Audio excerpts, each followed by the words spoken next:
I want to congratulate Andrew Bynum on what I believe is a fantastic emergence and maturation process that we have seen with this young man. A lot of people always went to the fact that he happens to be 7 feet, and that's why he's successful in the NBA, and that's why people put up with his antics and the unnecessary tomfoolery that he exhibits on a nightly basis. And many people in particular were really hitting him hard when he almost took the career away from J.J. Barea with a vicious hit in the air to a smaller guard that really could have sucked the life out of him and injured him a lot worse than what actually happened.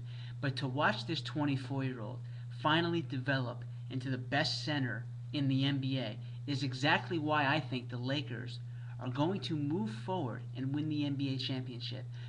Despite the fact that Kobe Bryant is still great, and despite the fact that Pau Gasol is still one of the most skilled big men on the face of the earth, the reason the Lakers are going to win, I believe, is because of their dominant center. A claim that no other team can make at this point. The fact that Bynum is averaging 19 and 11 to go with 6 blocks per contest is exactly what the Lakers had envisioned for him when they first drafted him in 2005. Those numbers are substantially up from last year, and those numbers last year were substantially up from the year before. So there is incredible improvement and augmentation in this man's play every single season. I know he's had his immature moments this season when you talk about shooting a three-point shot against Golden State. That had a lot of controversy. Then you want to talk about the ejection he had when they were playing the Houston Rockets. That was not a good move for Andrew Bynum as well.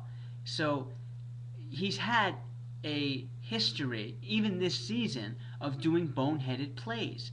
But you also look at the guy, and he averaged 30 rebounds in one game against the Spurs. When I say average, I mean, of course, he recorded 30 rebounds against the Spurs. Lakers would really love if he averaged 30 rebounds a game. But no other center can do that and then score 30 points the next night against the Nuggets. Not even Dwight Howard can do that. We see the ability to really mobilize himself in the paint and be a force and have a couple of go-to moves, something Dwight Howard has never been able to claim. I understand you can't teach height, but what you can teach and what you can preach is maturity.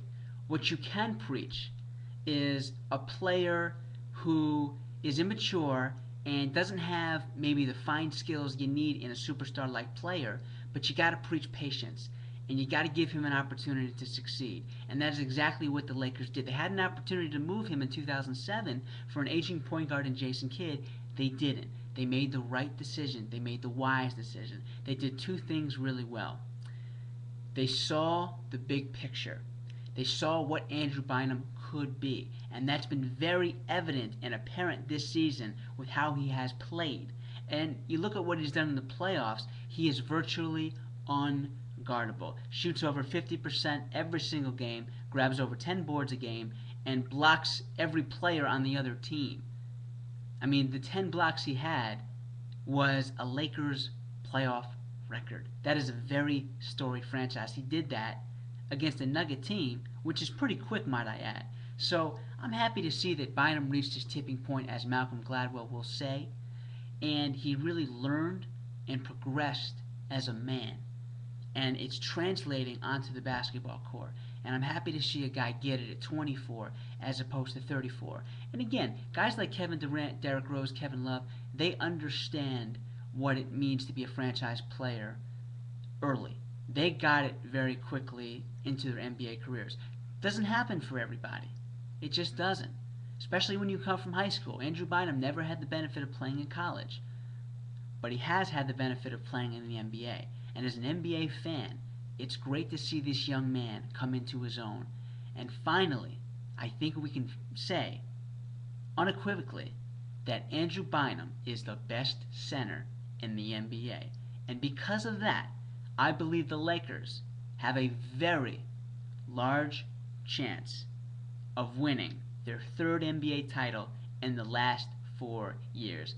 Kobe's great, Pau's great. I'll even say Metta World Peace, when his head's on right, he's great too. But it's Andrew Bynum that is not just the X factor. He's the difference maker because he creates a mismatch against any single other center in the league. And the Laker fans have a centerpiece for their franchise. Folks, I appreciate you listening to Sports with Shep. Enjoy the games tonight and have a blessed Friday. Thank you very much.